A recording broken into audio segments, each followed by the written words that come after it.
Welcome to மகளிர் மட்டும். இப்போ குவாரண்டைன் டைமாக இருக்கிறதுனால வீட்டில் இருக்கும்போது எல்லாருக்கும் ஏதாவது ஸ்நாக்ஸ் சாப்பிடணும்னு தோணிகிட்டே இருக்குது. ஸ்நாக்ஸ்லேயே பெஸ்ட்டு காம்போ எதுங்க? வடை அண்ட் டீ இல்லைங்களா? இன்றைக்கி நம்ம ஹெர்பல் டீயும் வாழைப்பூ வடை எப்படி பண்ணுறதுன்னு பார்க்கலாம். ஹெர்பல் டீக்கு தேவையானது lemon, ginger, pepper, mint. 1 glass water எடுத்துக்கலாம். இப்போ இடிக்கல்ல ஜிஞ்சர், பெப்பர் போட்டு இடிச்சிக்கலாம். அது கூட மின்ட் லீவ்ஸ் கொஞ்சம் போட்டு இடித்து எடுத்துக்கலாம். இடித்ததை பாயில் ஆகிற வாட்டரில் ஆட் பண்ண போகிறோம். ஃப்ளேமை லோவாகவே வச்சுக்கலாம். அப்போ தான் அந்த இடித்த கலவையில் நம்ம போட்டிருக்கோம் இல்லையா, அதோட எசன்ஸ்லாம் நல்லா அந்த வாட்டரில் இறங்கி நமக்கு நல்ல ஒரு ஃப்ளேவர் கிடைக்கும். இப்போ ஒரு 1/4 ஸ்பூன் டீ பவுடர் ஆட் பண்ணிக்கிறோம். பாயில் ஆன பிறகு ஃபில்டர் பண்ணிக்கலாம். மோஸ்ட்லி ஒயிட் சுகர் அவாய்ட் பண்ணுறது நல்லது. அப்படியே பிளெயினாகவே குடிக்கலாம், நல்லாயிருக்கும்.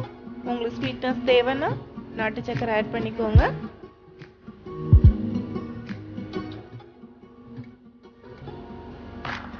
இது கூட நம்ம இப்போ few drops of lemon juice add பண்ணால் டேஸ்ட் இன்னும் கொஞ்சம் நல்லாயிருக்கும். இந்த டீயை ட்ரை பண்ணி பாருங்கள், ரொம்ப ரெஃப்ரெஷிங்காக இருக்கும்.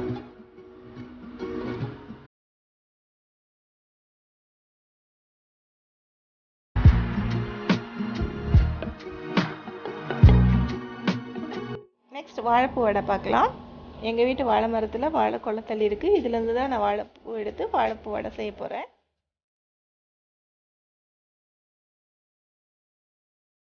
இதுக்கு தேவையான இன்க்ரீடியன்ஸ்: 1 அழகு கடலைப்பருப்பு, 1/2 அழகு உளுந்தம்பருப்பு. 3 hours இதை ஊற வச்சுக்கலாம். இப்போ இது நல்லா ஊறிடுச்சு. வாழைப்பூ இந்த மாதிரி சாப் பண்ணி வச்சுக்கோங்க. பூண்டு ஒரு 10 பல் பூண்டு எடுத்துக்கலாம்.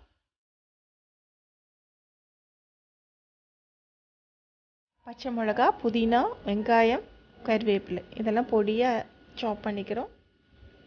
இப்போ மிக்ஸி ஜாரில் 10 பல் பூண்டு ஆட் பண்ணிவிட்டு ஊற வச்ச கடலைப்பருப்பும் உளுந்தம்பருப்பையும் தண்ணி இல்லாமல் கொர கொரன்னு அரைச்சிக்கலாம். சாப் பண்ண வாழைப்பூ கூட நம்ம அரைச்ச கலவையும் உப்பு, பச்சை மிளகா, மின்ட்டு, கருவேப்பிலை, ஆனியன் எல்லாத்தையும் சேர்த்து நல்லா மிக்ஸ் பண்ணிக்கணும்.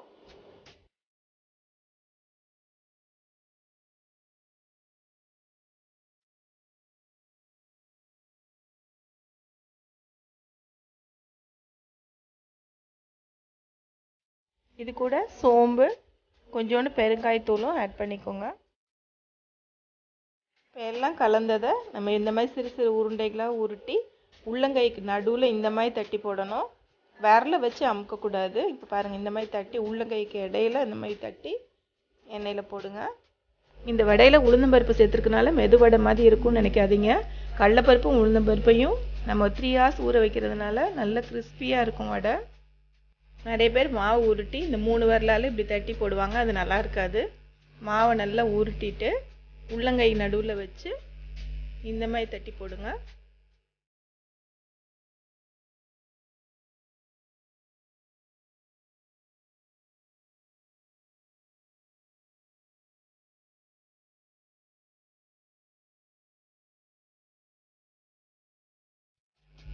துவர்ப்பே இல்லாத கிறிஸ்பியான வாழைப்பூ வடை ரெடி.